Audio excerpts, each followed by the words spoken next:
एक आम पेशेंट जिहड़ा एक आम बीमारी दे नाल जदों हॉस्पिटल जांदा है तो लोकी आंदे आ, कोई फ्रूट लैके आंदा है, कोई तुहानूं वैसे मोटिवेट करके जांदा है, कोई गलबात करन लई आंदा है। बट करोना एक इहो जी बीमारी कि जिहदे विच सिर्फ तुसीं जे, सिर्फ होर कोई परसन तुहाडे लागे नहीं आ सकदा। एक्सरे दे विच कुछ नहीं सी नज़र आ रहा, सिर्फ वाइटनैस सीगी लंग्स दे विच। मैं ठीक हो के जरूर आ गई सी, बट मैनू रात नूं नींद नहीं सी आउंदी। शायद मैं चीज़ नूं हत्थ लाऊंगी इनू ना हो जे, मैं अपने बच्चे नूं हत्थ लाऊंगी उन्नू ना हो जे, मैं कुछ खावांगी तो मैनू दोबारा करोना ना हो जे। ਜਿਹੜੇ भी इस चीज़ दे विच बीमारी च सीगा कोई जां नहीं सीगा, उन्हां नूं सारिआं नूं सिर्फ इक्को ही यही कहांगी,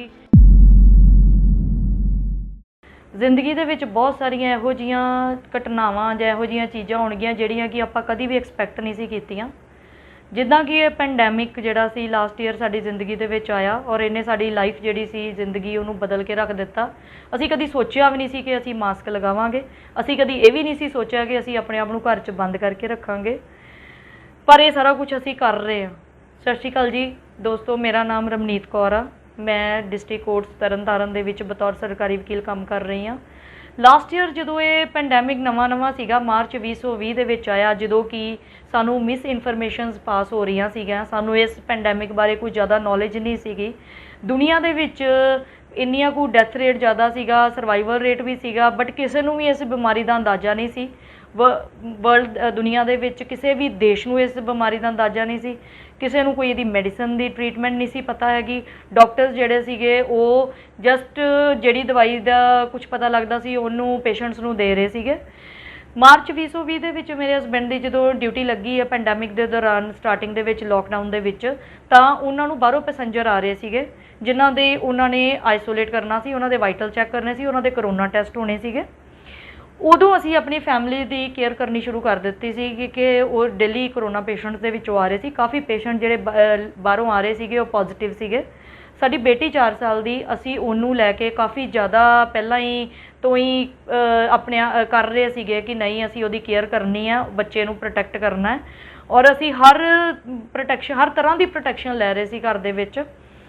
ਬਟ ਫਿਰ ਵੀ ਇਹ ਬਿਮਾਰੀ ਨੇ ਸਾਨੂੰ ਸ਼ੁਰੂ ਦੇ ਵਿੱਚ ਹੀ ਜਿਹੜਾ ਜਕੜਿਆ। ਮੈਨੂੰ ਸਭ ਤੋਂ ਪਹਿਲਾਂ ਮੇਰੀ ਹੈਲਪਰ ਸੀਗੀ, ਅਸੀਂ ਦੋਨੋਂ ਵਰਕਿੰਗ ਆ ਜਦੋਂ, ਅਤੇ ਸਾਡੇ ਕੋਲ ਇੱਕ ਹੈਲਪਰ ਸੀਗੀ। ਹੈਲਪਰ ਨੇ ਜਦੋਂ ਉਹਨੂੰ ਫਸਟ ਸਿੰਪਟਮ ਥੋੜ੍ਹਾ ਫੀਵਰ ਆਇਆ ਤਾਂ ਮੈਂ ਇੱਕਦਮ ਕੌਸ਼ੀਅਸ ਹੋਈ ਥੋੜ੍ਹੀ। ਮੈਂ ਉਹਦਾ ਟੈਸਟ, ਕਿਉਂਕਿ ਉਹ ਟੈਸਟ ਵਾਸਤੇ ਐਗਰੀ ਨਹੀਂ ਸੀ ਕਰ ਰਹੀ, ਤਾਂ ਉਹਦਾ ਟੈਸਟ ਜਿਹੜਾ ਸੀ ਫਿਰ ਵੀ ਕਰਵਾਇਆ ਤਾਂ ਟੈਸਟ ਉਹਦਾ ਪੋਜ਼ੀਟਿਵ ਸੀਗਾ। ਉਹਨੂੰ ਥੋੜ੍ਹਾ ਆਈਸੋਲੇਟ ਕੀਤਾ, ਉਹਨੂੰ ਬੁਖਾਰ ਵਗੈਰਾ ਸੀਗਾ, ਉਹਨੂੰ ਮੈਡੀਸਨ ਦਿੱਤੀ, ਬਟ ਸ਼ੀ ਗੋਟ ਰਿਕਵਰਡ, ਉਹ ਠੀਕ ਹੋ ਗਈ ਸੀਗੀ। ਉਸ ਤੋਂ ਬਾਅਦ ਮਤਲਬ ਮੈਨੂੰ ਪਤਾ ਨਹੀਂ ਕਿੱਥੋਂ ਕਿ ਉਸ ਹੈਲਪਰ ਤੋਂ, ਜਾਂ ਮੈਨੂੰ ਨਹੀਂ ਪਤਾ ਕਿ ਕਿੱਥੋਂ ਮੈਂ ਵੀ ਇਸ ਵਾਇਰਸ ਦੀ ਜਿਹੜੀ ਚਪੇਟ ਦੇ ਵਿੱਚ ਆਈ। ਜਦੋਂ ਮੈਨੂੰ first symptom loss of taste ਅਤੇ ਲਾਸ ਆਫ ਸਮੈਲ ਹੋਇਆ ਸੀ, ਉਸ ਟਾਈਮ ਨਾ ਮੇਰਾ 1 ਸੈਕਿੰਡ ਵਾਸਤੇ ਮੇਰੇ ਮਾਈਂਡ ਦੇ ਵਿੱਚ ਆਇਆ ਵੀ ਕਿ ਮਤਲਬ ਮੈਨੂੰ ਟੈਸਟ ਕਰਾ ਲੈਣਾ ਚਾਹੀਦਾ, ਸ਼ਾਇਦ ਕਰੋਨਾ ਨਾ ਹੋਵੇ। ਬਟ ਫਿਰ ਦੂਸਰੇ ਸੈਕਿੰਡ, ਕਿਉਂਕਿ ਆਪਾਂ ਸੋਚਦੇ ਹਾਂ ਕਿ ਇਹ ਨਹੀਂ ਹੋ ਸਕਦਾ, ਪਹਿਲਾਂ ਆਪਾਂ ਡਿਨਾਈਲ ਵੱਲ ਜਾਂਦੇ ਹਾਂ ਕਿ ਇਹ ਚੀਜ਼ ਨਹੀਂ ਹੋ ਸਕਦੀ, ਅਤੇ ਫਿਰ ਮੈਂ ਆਪਣੇ ਆਪ ਸੋਚਿਆ, ਮੈਂ ਕਿਹਾ ਚਲੋ ਕੋਈ ਗੱਲ ਨਹੀਂ, ਦੇਖਦੇ ਆ 2-4 ਦਿਨ ਹੋਰ ਵੇਟ ਕਰਦੇ ਆ। ਬਟ ਫਿਰ ਵੀ ਬੋਡੀ ਜਿਹੜੀ ਉਹ ਸਾਥ ਨਹੀਂ ਸੀ ਦਿੰਦੀ ਪਈ। ਡੇ ਬਾਏ ਡੇ ਜਿਹੜਾ ਸੀ ਉਹ ਪ੍ਰੋਬਲਮ ਆ ਰਹੀ ਸੀ, ਡੇ ਬਾਏ ਡੇ ਡਿਟੀਰੀਓਰੇਟ ਹੋ ਰਹੀ ਸੀ ਕੰਡੀਸ਼ਨ। ਬਟ ਫਿਰ ਵੀ ਕਿ ਸੋਚ ਮਾਈਂਡ ਦੇ ਵਿੱਚ ਉੱਥੇ ਹੀ ਸੀਗੀ ਕਿ ਨਹੀਂ ਕਰੋਨਾ ਨਹੀਂ ਹੋ ਸਕਦਾ, ਇੰਨੀਆਂ ਪ੍ਰੀਕੋਸ਼ਨਸ ਲਈਆਂ, ਕਰੋਨਾ ਨਹੀਂ ਹੋ ਸਕਦਾ, ਐਟਲੀਸਟ ਸ਼ਾਇਦ ਕੁਛ ਹੋਰ ਪ੍ਰੋਬਲਮ ਹੋਏਗੀ, ਚਲੋ ਜਿਸ ਤਰ੍ਹਾਂ ਹੀਟ ਐਂਡ ਟਰਾਇਲ ਕਿ ਆਹ ਮੈਡੀਸਨ ਲੈ ਲਓ, ਸ਼ਾਇਦ ਥੋੜ੍ਹਾ ਫਰਕ ਪੈ ਜਾਏਗਾ ਬਾਡੀ ਏਕਸ ਲਈ। ਬਟ ਫਿਰ ਉਸ ਤੋਂ ਬਾਅਦ ਜਦੋਂ ਮੈਂ ਸਟੇਅਰਸ ਲਈਆਂ ਆਪਣੀ ਡਿਊਟੀ ਉੱਤੇ ਜਾਣ ਵਾਸਤੇ, ਅਤੇ ਉੱਥੇ ਤਾਂ ਮਤਲਬ ਸਾਹ ਦੀ ਮੈਨੂੰ ਦਿੱਕਤ ਆਈ। ਉਸ ਤੋਂ ਬਾਅਦ ਮਨ ਦੇ ਵਿੱਚ ਇੱਕ ਸ਼ੰਕਾ ਜੀ ਆਈ ਕਿ ਨਹੀਂ, ਟੈਸਟ ਕਰਵਾ ਲੈਣਾ ਚਾਹੀਦਾ। ਜੋ ਟੈਸਟ ਕਰਵਾਇਆ ਤਾਂ ਉਹ ਪੋਜ਼ੀਟਿਵ ਸੀਗਾ। ਫਿਰ ਉਸ ਤੋਂ ਬਾਅਦ ਦਿਲ ਜਿਹੜਾ ਸੀ ਉਹ ਅਜੇ ਵੀ ਕਹਿ ਰਿਹਾ ਸੀ ਕਿ ਸ਼ਾਇਦ ਟੈਸਟ ਵੀ ਹੋ ਸਕਦਾ ਕਿ ਗਲਤ ਹੋਵੇ, ਨਹੀਂ, ਪਰ ਫਿਰ ਵੀ ਡਾਕਟਰਸ ਨੇ ਸਾਰਿਆਂ ਨੇ ਕਿਹਾ ਕਿ ਨਹੀਂ, ਤੁਹਾਨੂੰ ਚੈਸਟ ਦੀ ਵੀ ਪ੍ਰੋਬਲਮ ਆ, ਤੁਹਾਨੂੰ ਮਤਲਬ ਬਾਡੀ ਏਕਸ ਵੀ ਨੇ, ਤੁਹਾਡੇ ਸਿੰਪਟਮ ਜਿਹੜੇ ਸਾਰੇ ਉਹਦੇ ਨਾਲ ਰਲਦੇ ਪਏ ਆ ਕਰੋਨਾ ਦੇ ਨਾਲ, ਅਤੇ ਤੁਸੀਂ ਆਈਸੋਲੇਟ ਹੋ ਜਾਓ ਆਪਣੀ ਫੈਮਿਲੀ ਦੇ ਲਾਗੋਂ। ਫਿਰ ਬੇਟੀ ਆਈਸੋਲੇਟ ਕੀਤੀ। ਬੇਟੀ ਤੋਂ ਬਾਅਦ ਫਿਰ ਮੇਰੇ ਹਸਬੈਂਡ ਨੇ ਵੀ ਜਦੋਂ ਟੈਸਟ ਕਰਵਾਇਆ ਅਤੇ ਉਹ ਵੀ ਪੋਜ਼ੀਟਿਵ ਸੀਗੇ। ਅਸੀਂ ਦੋਨਾਂ ਨੇ ਆਪਣੇ ਆਪ ਨੂੰ ਸੈਲਫ ਆਈਸੋਲੇਟ ਕੀਤਾ। ਅਸੀਂ ਤਿੰਨੋਂ ਜਣੇ ਜਦੋਂ ਅਲੱਗ-ਅਲੱਗ ਹੋਏ ਅਤੇ ਉਹ ਇੱਕ ਫੀਲਿੰਗ ਜਿਹੜੀ ਸੀਗੀ ਉਹ ਸ਼ਾਇਦ ਮੈਨੂੰ ਪਤਾ ਹੈ ਕਿ ਉਹ ਫੀਲਿੰਗ ਕੀ ਸੀਗੀ ਕਿ ਮੇਰੀ ਬੇਟੀ ਜਦੋਂ ਮੇਰੇ ਤੋਂ ਸੈਪਰੇਟ ਕੀਤੀ ਗਈ ਆ। ਜਿਸ ਤਰ੍ਹਾਂ ਜਦੋਂ ਕੰਡੀਸ਼ਨ ਜਿਹੜੀ ਸੀ ਉਹ ਖਰਾਬ ਹੋਈ ਤਾਂ ਜਿਸ ਤਰ੍ਹਾਂ ਮਤਲਬ ਚੀਜ਼ਾਂ ਆ ਰਹੀਆਂ ਸੀ, ਪਹਿਲਾਂ ਪਲਸ ਆਕਸੀਮੀਟਰ ਆਇਆ, ਉਹਦੇ ਨਾਲ ਵੀ ਬੜਾ ਮਤਲਬ ਹੋਇਆ ਕਿ ਇਸ ਤਰ੍ਹਾਂ ਦੀ ਕਦੀ ਸੋਚਿਆ ਵੀ ਨਹੀਂ ਸੀ ਵੀ ਇਹ ਚੀਜ਼ਾਂ ਜਿਹੜੀਆਂ ਸਾਨੂੰ ਘਰ ਦੇ ਵਿੱਚ ਸਾਨੂੰ ਇਹ ਲਿਆਉਣੀਆਂ ਪੈ ਸਕਦੀਆਂ, ਕਿਉਂਕਿ ਆਪਾਂ ਇਸ ਚੀਜ਼ ਦੇ ਬਾਰੇ ਤਾਂ ਕਦੀ ਸੋਚ ਹੀ ਨਹੀਂ ਸਕਦੇ ਕਿ ਸ਼ਾਇਦ ਸਾਨੂੰ ਵੀ ਕਰੋਨਾ ਹੋ ਸਕਦਾ। ਅਤੇ ਜਦੋਂ ਆਕਸੀਜਨ ਸਿਲੰਡਰ ਲੈ ਕੇ ਆਏ ਹਾਂ, ਅਤੇ ਇਹ ਤਾਂ ਇੱਕ ਬਹੁਤ ਹੀ ਜ਼ਿਆਦਾ ਸਾਡੇ ਵਾਸਤੇ ਜਿਹੜੀ ਸੀ ਮਤਲਬ ਇੰਨੀ ਜ਼ਿਆਦਾ ਉਸ ਟਾਈਮ ਫੀਲਿੰਗ ਜਿਹੜੀ ਆਈ ਕਿ ਇਹੋ ਜਿਹੀ ਚੀਜ਼ ਜਿਹੜੀ ਸੀ ਅਸੀਂ ਜਿਹੜੀ ਹੌਸਪੀਟਲ ਤੱਕ ਦੇਖਦੇ ਸੀਗੇ ਅਤੇ ਅਸੀਂ ਲੋਕਾਂ ਨੂੰ ਪ੍ਰੋਵਾਈਡ ਕਰਦੇ ਸੀਗੇ, ਉਹ ਮੇਰੇ ਹਸਬੈਂਡ ਪ੍ਰੋਵਾਈਡ ਕਰਦੇ ਸੀ ਪੇਸ਼ੈਂਟਸ ਨੂੰ, ਉਹ ਅੱਜ ਮੈਨੂੰ ਉਹਨਾਂ ਨੂੰ ਲਗਾਉਣੀ ਪੈ ਰਹੀ ਸੀ, ਉਹ ਵੀ ਘਰ ਦੇ ਵਿੱਚ ਇੱਕ ਸਾਈਡ ਦੇ ਉੱਤੇ ਇੱਕ ਕੋਰਨਰ ਦੇ ਵਿੱਚ, ਕਿ ਜਿੱਥੇ ਕੋਈ ਬਾਹਰ ਦਾ ਪਰਸਨ ਆ ਵੀ ਨਹੀਂ ਸੀ ਸਕਦਾ, ਮੈਨੂੰ ਕੋਈ ਦੇਖ ਨਹੀਂ ਸੀ ਸਕਦਾ, ਮੈਨੂੰ ਕੋਈ ਮਿਲ ਨਹੀਂ ਸੀ ਸਕਦਾ। ਇੱਕ ਆਮ ਪੇਸ਼ੈਂਟ ਜਿਹੜਾ ਇੱਕ ਆਮ ਬਿਮਾਰੀ ਦੇ ਨਾਲ ਜਦੋਂ ਹਸਪੀਟਲ ਜਾਂਦਾ ਹੈ, ਤੇ ਲੋਕੀ ਆਉਂਦੇ ਆ, ਕੋਈ ਫਰੂਟ ਲੈ ਕੇ ਆਉਂਦਾ ਹੈ, ਕੋਈ ਤੁਹਾਨੂੰ ਵੈਸੇ ਮੋਟੀਵੇਟ ਕਰਕੇ ਜਾਂਦਾ ਹੈ, ਕੋਈ ਗੱਲਬਾਤ ਕਰਨ ਲਈ ਆਉਂਦਾ ਹੈ, ਬਟ ਕਰੋਨਾ ਇੱਕ ਇਹੋ ਜਿਹੀ ਬਿਮਾਰੀ ਕਿ ਜਿਹਦੇ ਵਿੱਚ ਸਿਰਫ ਤੁਸੀਂ ਸਿਰਫ ਹੋਰ ਕੋਈ ਪਰਸਨ ਤੁਹਾਡੇ ਲਾਗੇ ਨਹੀਂ ਆ ਸਕਦਾ। ਜੇ ਕੋਈ ਪਰਸਨ ਪੋਜ਼ੀਟਿਵ ਆ ਜਿਹਨੂੰ ਕਰੋਨਾ, ਉਹ ਸਿਰਫ ਤੁਹਾਡੇ ਲਾਗੇ ਆ ਸਕਦਾ, ਬਾਕੀ ਤੁਸੀਂ ਕਿਸੇ ਫੈਮਿਲੀ ਮੈਂਬਰ ਨੂੰ ਨਾ ਦੇਖ ਸਕਦੇ ਜੇ, ਨਾ ਮਿਲ ਸਕਦੇ ਜੇ, ਨਾ ਗੱਲ ਕਰ ਸਕਦੇ। ਔਰ ਇਸ ਚੀਜ਼ ਦਾ ਮਾਈਂਡ ਦੇ ਉੱਤੇ ਇੰਨਾ ਕੁ ਇਫੈਕਟ ਹੁੰਦਾ ਹੈ, ਇੰਨਾ ਇਸ ਚੀਜ਼ ਦੇ ਨਾਲ ਜਿਹੜੀ ਪਰੇਸ਼ਾਨੀ ਆਉਂਦੀ ਆ, ਬਿਮਾਰੀ ਦਾ ਇੱਕ ਪਾਸੇ ਪਰੇਸ਼ਾਨੀ ਦਿੰਦੀ ਆ, ਇਹ ਚੀਜ਼ਾਂ ਦੇ ਨਾਲ ਬੰਦਾ ਹੋਰ ਜ਼ਿਆਦਾ ਨੈਗੇਟਿਵ ਹੋ ਜਾਂਦਾ, ਹੋਰ ਜ਼ਿਆਦਾ ਜਿਹੜੀ ਪ੍ਰੋਬਲਮਸ ਦੇ ਵਿੱਚ ਜਾਂਦਾ ਹੈ ਕਿ ਮਤਲਬ ਪਤਾ ਨਹੀਂ ਹੁਣ ਇਹ ਕਿਹੜੀ ਸਿਚੁਏਸ਼ਨ ਦੇ ਵਿੱਚ ਆ ਗਏ, ਕਿਉਂਕਿ ਇਹੋ ਜਿਹੀਆਂ ਚੀਜ਼ਾਂ ਆਕਸੀਜਨ ਵਗੈਰਾ ਜਿਹੜੀ ਬੜੀ ਆਪਾਂ ਹਾਈ ਲੈਵਲ 'ਤੇ ਵੇਖਦੇ ਆ ਕਿ ਪਤਾ ਨਹੀਂ ਕਿੰਨਾ ਕੋਈ ਬੰਦਾ ਬਿਮਾਰ ਹੋਵੇ ਅਤੇ ਫਿਰ ਉਹਨੂੰ ਆਕਸੀਜਨ ਲਾਈ ਜਾਂਦੀ ਹੈ। ਪਰ ਕਰੋਨਾ ਦੇ ਵਿੱਚ ਜਿੱਦਾਂ ਕਿ ਤੀਸਰੇ ਦਿਨ ਹੀ ਮੈਨੂੰ ਆਕਸੀਜਨ ਦੀ ਲੋੜ ਪੈ ਗਈ ਸੀਗੀ, ਅਤੇ ਮੈਨੂੰ ਲੱਗ ਰਿਹਾ ਸੀ ਕਿ ਮਤਲਬ ਮੇਰੀ ਕੰਡੀਸ਼ਨ ਬਹੁਤ ਹੀ ਖਰਾਬ ਆ, ਕਿ ਜਿਹਦੇ ਕਰਕੇ ਮੈਨੂੰ ਅੱਜ ਆਕਸੀਜਨ ਘਰ ਦੇ ਵਿੱਚ ਲਗਾਉਣੀ ਪੈ ਰਹੀ ਆ, ਕਿ ਜਿਹੜੀ ਕਿ ਅਸੀਂ ਹਸਪੀਟਲ ਦੇ ਵਿੱਚ ਦੇਖਦੇ ਸੀਗੇ। ਚੌਥੇ ਦਿਨ ਜਦੋਂ ਆਕਸੀਜਨ ਡਿੱਗੀ ਤਾਂ ਮੈਂ ਤੇ ਮੇਰੇ ਹਸਬੈਂਡ ਨੇ ਡਿਸਾਈਡ ਕੀਤਾ ਕਿ ਹੁਣ ਹਸਪੀਟਲ ਜਾਣਾ ਪੈਣਾ ਹੈ। ਬਟ ਇਹ ਡਿਸੀਜਨ ਸਾਡੇ ਵਾਸਤੇ ਬਹੁਤ ਟਫ ਸੀਗਾ, ਕਿਉਂਕਿ ਹਸਪੀਟਲ ਦੀ ਜੋ ਕੰਡੀਸ਼ਨ ਸੀਗੀ ਉਹ ਅਸੀਂ ਦੇਖ ਹੀ ਰਹੇ ਸੀਗੇ ਕਿ ਪੇਸ਼ੈਂਟ ਕੁਛ ਰਿਕਵਰ ਹੋ ਰਹੇ ਸੀ ਅਤੇ ਕੁਛ ਐਕਸਪਾਇਰ ਹੋ ਰਹੇ ਸੀਗੇ, ਜਿਸ ਕਰਕੇ ਸਾਨੂੰ ਪਹਿਲਾਂ ਹਸਪੀਟਲ ਚੂਜ਼ ਕਰਨਾ ਸਾਡੇ ਵਾਸਤੇ ਇੱਕ ਜਿਹੜਾ ਬਿਗ ਡਿਸੀਜਨ ਸੀਗਾ ਕਿ ਅਸੀਂ ਹਸਪੀਟਲ ਚੂਜ਼ ਕਿਹੜਾ ਕਰਨਾ। ਸੈਕਿੰਡ ਸਾਡੇ ਵਾਸਤੇ ਬਿਗ ਡਿਸੀਜਨ ਸੀਗਾ ਕਿ ਕੀ ਹਸਪੀਟਲ ਜਾ ਕੇ ਕੰਡੀਸ਼ਨ ਇੰਪਰੂਵ ਹੋਏਗੀ। ਇਹ ਤਾਂ ਕੁਐਸਚਨ ਮਾਰਕ ਹੀ ਸੀਗਾ ਕਿ ਹੋਏਗੀ ਜਾਂ ਨਹੀਂ ਹੋਏਗੀ, ਇਹ ਤਾਂ ਹਸਪੀਟਲ ਦੇ ਜਾ ਕੇ ਹੀ ਪਤਾ ਲੱਗਣਾ ਸੀਗਾ। ਜਦੋਂ ਮੈਂ ਉੱਥੋਂ ਹਸਪੀਟਲ ਵਾਸਤੇ ਆਪਣੇ ਘਰ ਤੋਂ ਚੱਲੀ ਹਾਂ, ਅਤੇ ਉਸ ਟਾਈਮ ਮੈਂ ਆਪਣੇ ਆਪ ਨੂੰ ਸੈਲਫ ਮੋਟੀਵੇਟ ਕੀਤਾ ਕਿ ਮੈਂ ਠੀਕ ਹੋ ਕੇ ਹੀ ਵਾਪਸ ਆਉਣਾ ਹੈ, ਮੈਨੂੰ ਠੀਕ ਹੋਣਾ ਹੈ ਆਪਣੀ ਫੈਮਿਲੀ ਵਾਸਤੇ, ਆਪਣੇ ਬੱਚੇ ਵਾਸਤੇ, ਆਪਣੇ ਪੇਰੈਂਟਸ ਵਾਸਤੇ। ਮੈਂ ਜਦੋਂ ਹਸਪੀਟਲ ਪਹੁੰਚੀ ਹਾਂ ਤਾਂ ਉੱਥੇ ਜਾ ਕੇ ਮੈਂ ਦੇਖਿਆ ਜੋ ਮਤਲਬ ਹਸਪੀਟਲ ਦੀ ਇੱਕ ਫੀਲਿੰਗ ਹੁੰਦੀ ਹੈ ਕਿ ਹੁਣ ਇੱਥੇ ਆ ਗਏ ਹਾਂ ਅਤੇ ਹੁਣ ਪਤਾ ਨਹੀਂ ਇੱਥੋਂ ਕਿਹੜੀ ਕੰਡੀਸ਼ਨ ਦੇ ਵਿੱਚ ਵਾਪਸ ਜਾਣਾ ਹੈ। ਉਹ ਜਦੋਂ ਮੈਂ ਐਂਟਰ ਕੀਤੀ ਆ ਤਾਂ ਉਹ ਫੀਲਿੰਗ ਮੇਰੇ ਵਿੱਚ ਆਈ। ਮੈਂ ਇੱਕ ਮੂਮੈਂਟ ਵਾਸਤੇ ਸੋਚਿਆ ਕਿ ਇੱਥੇ ਪਤਾ ਨਹੀਂ ਹੋਰ ਕਿੰਨੇ ਕੋਵਿਡ ਪੇਸ਼ੈਂਟ ਹੋਣਗੇ, ਕਿੰਨੇ ਠੀਕ ਕੀਤੇ ਹੋਣਗੇ ਇਹਨਾਂ ਨੇ, ਕਿੰਨੇ ਨਹੀਂ ਕੀਤੇ ਹੋਣਗੇ। ਮੈਂ ਜਦੋਂ ਅੰਦਰ ਜਾ ਕੇ ਥੋੜ੍ਹਾ ਜਿਹਾ ਮਤਲਬ ਥੋੜ੍ਹਾ ਆਪਣੇ ਹਸਬੈਂਡ ਨੂੰ ਵੀ ਪੁੱਛਿਆ ਵੀ ਕਿ ਪਤਾ ਲੱਗਾ ਉੱਥੋਂ ਫਿਰ ਹਸਪੀਟਲ ਦੇ ਵਿੱਚੋਂ ਕਿ ਇੱਥੇ ਇੱਕ ਪੇਸ਼ੈਂਟ ਹੋਰ ਸੀਗਾ, ਓਲਡ ਏਜ ਲੇਡੀ ਸੀਗੀ, ਅਤੇ ਸੈਕਿੰਡ ਪੇਸ਼ੈਂਟ ਮੈਂ ਜਦੋਂ ਐਡਮਿਸ਼ਨ ਲਈ ਆ। ਔਰ ਸਾਨੂੰ ਇੱਕ ਇਹੋ ਜਿਹੇ ਉੱਥੇ ਮਾਹੌਲ ਸੀਗਾ ਕਿ ਇੱਕ ਜਸਟ ਇੱਕ ਮਤਲਬ 3rd ਫਲੋਰ ਦੇ ਉੱਤੇ ਰੂਮ ਸੀਗਾ, ਜਿੱਥੇ ਸਿਰਫ 2 ਜਾਂ 3 ਰੂਮ ਸੀਗੇ, ਜਿਨ੍ਹਾਂ ਵਿੱਚੋਂ ਇੱਕ ਰੂਮ ਮੈਨੂੰ ਦਿੱਤਾ ਗਿਆ ਸੀ, ਇੱਕੋ ਲੇਡੀ ਸੀਗੀ ਐਡਮਿਟਡ। ਔਰ ਜਦੋਂ ਮੈਂ ਉੱਥੇ ਰੂਮ ਦੇ ਵਿੱਚ ਗਈ ਆ, ਮੇਰਾ ਦੁਬਾਰਾ ਐਕਸਰੇ ਕੀਤਾ ਗਿਆ ਤਾਂ ਐਕਸਰੇ ਦੇ ਵਿੱਚ ਲੰਗਸ ਮੋਰ ਦੈਨ 60% ਇਫੈਕਟਡ ਸੀਗੇ। ਦੁਬਾਰਾ ਐਕਸਰੇ ਦੇ ਵਿੱਚ ਕੁਛ ਨਹੀਂ ਸੀ ਨਜ਼ਰ ਆ ਰਿਹਾ, ਸਿਰਫ ਵਾਈਟਨੈਸ ਸੀਗੀ ਲੰਗਸ ਦੇ ਵਿੱਚ। ਡਾਕਟਰਸ ਨੇ ਉਹਦਾ ਟਰੀਟਮੈਂਟ ਸਟਾਰਟ ਕੀਤੀ, ਥੋੜ੍ਹੀ ਆਪਣੀ ਟਰੀਟਮੈਂਟ ਜਿਹੜੀ ਉਹਨਾਂ ਸਟਾਰਟ ਕਰਨੀ ਸੀਗੀ। ਰਾਮਡੈਸਿਵਰ ਇੰਜੈਕਸ਼ਨ ਸਟਾਰਟ ਕੀਤੇ ਗਏ ਰਾਤ ਨੂੰ, ਬਟ ਮੈਂ ਉਸ ਟਾਈਮ ਬਹੁਤ ਜ਼ਿਆਦਾ ਪਹਿਲਾਂ ਨੈਗੇਟਿਵ ਹੋ ਗਈ, ਕਿਉਂਕਿ ਮੈਨੂੰ ਰਾਤ ਨੂੰ ਇਮੀਡੀਏਟਲੀ ਪਤਾ ਲੱਗਾ ਕਿ ਜਿਹੜੀ ਲੇਡੀ ਮੇਰੇ ਐਡਜੋਇਨਿੰਗ ਰੂਮ ਦੇ ਵਿੱਚ ਨਾਲ ਦੇ ਕਮਰੇ ਦੇ ਵਿੱਚ ਕੋਵਿਡ ਪੇਸ਼ੈਂਟ ਸੀਗੀ, ਉਹ ਅਨਫੋਰਚੂਨੇਟਲੀ ਜਿਹੜੀ ਉਹ ਐਕਸਪਾਇਰ ਹੋ ਗਈ ਹੈ। ਇਸ ਚੀਜ਼ ਨੇ ਮੈਨੂੰ ਇੰਨਾ ਜ਼ਿਆਦਾ ਮਤਲਬ ਧੱਕਾ ਦਿੱਤਾ ਕਿ ਇੰਨਾ ਜ਼ਿਆਦਾ ਨੈਗੇਟਿਵ ਅਪਰੋਚ ਮੈਨੂੰ ਦਿੱਤੀ ਕਿ ਪਤਾ ਨਹੀਂ ਮੈਂ ਵੀ ਠੀਕ ਹੋਣਾ, ਕਿ ਸ਼ਾਇਦ ਮੇਰਾ ਵੀ ਉਹੀ ਜੋ ਇਸ ਲੇਡੀ ਦੇ ਨਾਲ ਹੋਇਆ ਸ਼ਾਇਦ ਮੇਰੇ ਨਾਲ ਵੀ ਉਹੀ ਹੋਏਗਾ।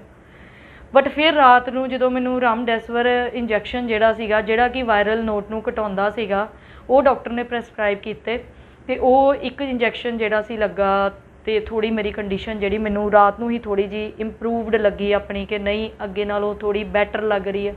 ਬਟ ਫਿਰ ਵੀ ਜਿਹੜੇ ਮਾਹੌਲ ਦੇ ਵਿੱਚ ਆਪਾਂ ਉੱਥੇ ਬੈਠੇ ਹੋਏ ਸੀਗੇ ਔਰ ਜੋ ਨਿਊਜ਼ ਆ ਰਹੀਆਂ ਸੀ, ਟੀਵੀ ਲੱਗਾ ਹੋਇਆ ਸੀ ਰੂਮ 'ਚ, ਜੋ ਨਿਊਜ਼ ਆ ਰਹੀਆਂ ਸੀ ਉੱਥੋਂ ਤਾਂ ਲੱਗ ਰਿਹਾ ਸੀ ਕਿ ਸ਼ਾਇਦ ਇਹ ਬਹੁਤ ਜ਼ਿਆਦਾ ਟਫ ਸਿਚੁਏਸ਼ਨ ਆ, ਜਿਸ ਸਿਚੁਏਸ਼ਨ 'ਚ ਮੈਂ ਆ ਕਿ ਮੇਰੇ ਨਾਲ ਜਿਹੜੇ ਲੋਕਾਂ ਦੇ ਸਰਵਾਈਵਲ ਰੇਟ ਆ ਬਹੁਤ ਘੱਟ ਆ ਔਰ ਕਈਆਂ ਨੂੰ ਇੰਨੇ ਸਿੰਪਟਮਸ ਵੀ ਨਹੀਂ ਹੁੰਦੇ। ਇਹਨਾਂ ਸਿੰਪਟਮਸ ਦੇ ਘੱਟ ਹੋਣ ਦੇ ਬਾਵਜੂਦ ਵੀ ਉਹ ਪੇਸ਼ੈਂਟ ਨਹੀਂ ਬਚਦਾ।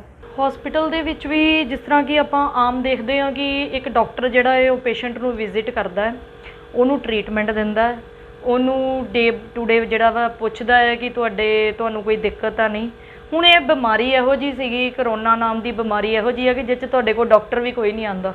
ਡਾਕਟਰ ਤੁਹਾਡੇ ਨਾਲ ਵਰਚੁਅਲ ਹੀਅਰਿੰਗ ਕਰਦੇ ਆ, ਫੋਨ ਦੇ ਉੱਤੇ ਵੀਡੀਓ ਕਾਲ ਕਰਦੇ ਆ ਜਾਂ ਆਡੀਓ ਕਰਦੇ ਆ ਕਿ ਹਾਂਜੀ ਕੀ ਹਾਲ ਆ, ਤੁਹਾਡੇ ਵਾਈਟਲਸ ਕੀ ਨੇ। ਜੇ ਤਾਂ ਤੁਹਾਡਾ ਲਾਗੇ, ਜਿਸ ਤਰ੍ਹਾਂ ਹੁਣ ਮੇਰੇ ਹਸਬੈਂਡ ਦਾ ਡਾਕਟਰ ਸੀਗੇ, ਉਹਨਾਂ ਨੇ ਤਾਂ ਵਾਈਟਲਸ ਦੱਸ ਦਿੱਤੇ, ਅਤੇ ਇੱਕ ਆਮ ਪੇਸ਼ੈਂਟ ਜਿਹੜਾ ਹੈ ਉਹ ਪਤਾ ਨਹੀਂ ਆਪਣੇ ਵਾਈਟਲਸ ਕਿਸ ਤਰ੍ਹਾਂ ਜਿਹੜਾ ਵਾ ਇਸ ਚੀਜ਼ ਨੂੰ ਜਿਹੜਾ ਵਾ ਦੱਸਦਾ ਹੋਏਗਾ ਕਿਸੇ ਨੂੰ ਕਿ ਵਾਈਟਲਸ ਕਿਸ ਤਰ੍ਹਾਂ।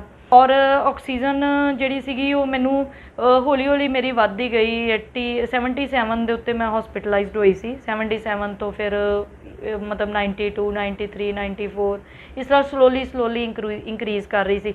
ਜਿਸ ਤਰ੍ਹਾਂ ਉਹ ਇੰਕਰੀਜ਼ ਕਰ ਰਹੀ ਸੀ ਉਸ ਤਰ੍ਹਾਂ ਮੈਨੂੰ ਪੋਜ਼ੀਟਿਵ ਅਪਰੋਚ ਲੱਗ ਰਹੀ ਸੀ ਕਿ ਨਹੀਂ ਮੈਂ ਠੀਕ ਹੋ ਰਹੀ ਹਾਂ, ਮੈਂ ਆਪਣੇ ਆਪ ਨੂੰ ਵੀ ਸੈਲਫ ਮੋਟੀਵੇਟ ਕਰ ਰਹੀ ਸੀ ਕਿ ਮੈਂ ਠੀਕ ਹੋ ਰਹੀ ਹਾਂ ਔਰ ਮੈਂ ਇਸ ਚੀਜ਼ ਦੇ ਵਿੱਚੋਂ ਬੜੀ ਈਜ਼ੀਲੀ ਜਿਹੜੀ ਆ ਮਤਲਬ ਆਪਣੇ ਸੈਲਫ ਮੋਟੀਵੇਸ਼ਨ ਦੇ ਨਾਲ ਨਿਕਲ ਜਾਵਾਂਗੀ ਬਾਹਰ ਇਸ ਚੀਜ਼ ਦੇ ਵਿੱਚੋਂ। ਜਦੋਂ ਮੈਂ ਹਸਪੀਟਲ 'ਚੋਂ ਡਿਸਚਾਰਜ ਹੋਈ ਹਾਂ ਉਹ ਮੇਰੀ ਫੀਲਿੰਗ ਮਤਲਬ ਬਹੁਤ ਵਧੀਆ ਫੀਲਿੰਗ ਸੀਗੀ। ਮਤਲਬ ਮੈਨੂੰ ਆਪਣੇ ਆਪ 'ਚ ਇੰਨੀ ਵਧੀਆ ਫੀਲਿੰਗ ਲੱਗ ਰਹੀ ਸੀ ਕਿ ਜਿਸ ਤਰ੍ਹਾਂ ਮੈਂ ਪਤਾ ਨਹੀਂ ਕੋਈ ਜੰਗ ਜਿੱਤ ਕੇ ਜਿਹੜੀ ਆ ਉਹ ਮੈਂ ਵਾਪਸ ਜਾ ਰਹੀ ਹਾਂ ਆਪਣੀ ਫੈਮਿਲੀ ਦੇ ਵਿੱਚ, ਆਪਣੇ ਬੱਚੇ ਕੋ, ਆਪਣੇ ਪੇਰੈਂਟਸ ਕੋ ਜਾ ਰਹੀ ਹਾਂ। ਬਟ ਕਿਉਂਕਿ ਮੇਰਾ ਟੈਸਟ ਜਿਹੜਾ ਸੀਗਾ ਉਹ ਪੋਜ਼ੀਟਿਵ ਰਿਹਾ ਅਤੇ ਮੈਨੂੰ ਘਰ ਜਾ ਕੇ ਵੀ ਸੈਲਫ ਆਈਸੋਲੇਟ ਹੋਣਾ ਪਿਆ। ਬਟ ਉਹ ਸੈਲਫ ਆਈਸੋਲੇਸ਼ਨ ਦੇ ਵਿੱਚ ਅਤੇ ਪ੍ਰੀਵੀਅਸ ਜਿਹੜੀ ਪਹਿਲਾਂ ਸੈਲਫ ਆਈਸੋਲੇਸ਼ਨ ਸੀਗੀ ਇਹਦੇ ਵਿੱਚ ਦੋਨਾਂ ਦੇ ਵਿੱਚ ਜ਼ਮੀਨ ਅਸਮਾਨ ਦਾ ਫਰਕ ਸੀਗਾ। ਉਸ ਟਾਈਮ ਮੇਰੀ ਬਿਮਾਰੀ ਦੀ ਸ਼ੁਰੂਆਤ ਸੀਗੀ ਅਤੇ ਮੈਂ ਤਾਂ ਸੈਲਫ ਆਈਸੋਲੇਟ ਹੋਈ ਸੀ। ਇਸ ਟਾਈਮ ਮੇਰੀ ਬਿਮਾਰੀ ਦਾ ਐਂਡ ਸੀਗਾ ਅਤੇ ਮੈਂ ਤਾਂ ਕਰਕੇ ਸੈਲਫ ਆਈਸੋਲੇਟ ਹੋਈ ਸੀ। ਹੁਣ ਮੈਂ ਆਪਣੇ ਵਾਸਤੇ ਨਹੀਂ ਸੀ, ਮੈਂ ਆਪਣੀ ਫੈਮਿਲੀ ਦੀ ਪ੍ਰੋਟੈਕਸ਼ਨ ਵਾਸਤੇ ਸੈਲਫ ਆਈਸੋਲੇਟ ਹੋਈ ਸੀ। ਘਰ ਆ ਕੇ ਵੀ ਥੋੜ੍ਹੀ ਮੈਨੂੰ ਜਿਸ ਤਰ੍ਹਾਂ ਕਿ ਸਾਰਿਆਂ ਨੂੰ ਸ਼ਾਇਦ ਪਤਾ ਵੀ ਆ ਜਿਹੜੇ ਇਸ ਚੀਜ਼ ਦੇ ਵਿੱਚੋਂ ਨਿਕਲੇ ਆ ਉਹ ਤਾਂ ਬੜੀ ਈਜ਼ੀਲੀ ਇਸ ਚੀਜ਼ ਨੂੰ ਸੋਚ ਸਕਦੇ ਜੋ ਮੈਂ ਸੋਚਦੀ ਸੀ, ਇੱਕ ਪੋਸਟ ਕੋਵਿਡ ਡਿਪਰੈਸ਼ਨ। ਔਰ ਮੈਨੂੰ ਇਸ ਚੀਜ਼ ਨੇ ਇੰਨਾ ਜਕੜਿਆ ਆਪਣੇ ਵਿੱਚ, ਮੈਂ ਠੀਕ ਹੋ ਕੇ ਜ਼ਰੂਰ ਆ ਗਈ ਸੀ ਬਟ ਮੈਨੂੰ ਰਾਤ ਨੂੰ ਨੀਂਦ ਨਹੀਂ ਸੀ ਆਉਂਦੀ। ਮੈਨੂੰ ਬਾਰ-ਬਾਰ ਉਹ ਡਰਾਉਣਾ ਜਿਹੜਾ ਕਰੋਨਾ ਸੀਗਾ ਉਹ ਡਰਾਉਣਾ ਸੁਪਨਾ ਬਣ ਕੇ ਮੇਰੇ ਰਾਤ ਨੂੰ ਮਤਲਬ ਇੰਨੀ ਜ਼ਿਆਦਾ ਇੱਕਦਮ ਉੱਠਣਾ, ਡਰ ਕੇ ਉੱਠਣਾ ਕਿ ਪਤਾ ਨਹੀਂ ਮਤਲਬ ਇਸ ਤਰ੍ਹਾਂ ਲੱਗਣਾ ਕਿ ਜਿਸ ਤਰ੍ਹਾਂ ਪਤਾ ਨਹੀਂ ਫੇਰ ਨਾ ਹੋ ਜੇ, ਮਤਲਬ ਸ਼ਾਇਦ ਮੈਂ ਇਸ ਚੀਜ਼ ਨੂੰ ਹੱਥ ਲਾਉਂਗੀ ਇਹਨੂੰ ਨਾ ਹੋ ਜੇ, ਮੈਂ ਆਪਣੇ ਬੱਚੇ ਨੂੰ ਹੱਥ ਲਾਉਂਗੀ ਉਹਨੂੰ ਨਾ ਹੋ ਜੇ, ਮੈਂ ਕੁਝ ਖਾਵਾਂਗੀ ਅਤੇ ਮੈਨੂੰ ਦੁਬਾਰਾ ਕਰੋਨਾ ਨਾ ਹੋ ਜੇ। ਇਸ ਚੀਜ਼ ਨੇ ਇੰਨਾ ਜ਼ਿਆਦਾ ਮਾਈਂਡ ਦੇ ਉੱਤੇ ਅਸਰ ਕੀਤਾ ਕਰੋਨਾ ਨੇ ਕਿ ਮਤਲਬ ਮੈਂ ਡਿਪਰੈਸ਼ਨ ਦੇ ਵਿੱਚ ਚਲੇ ਗਈ।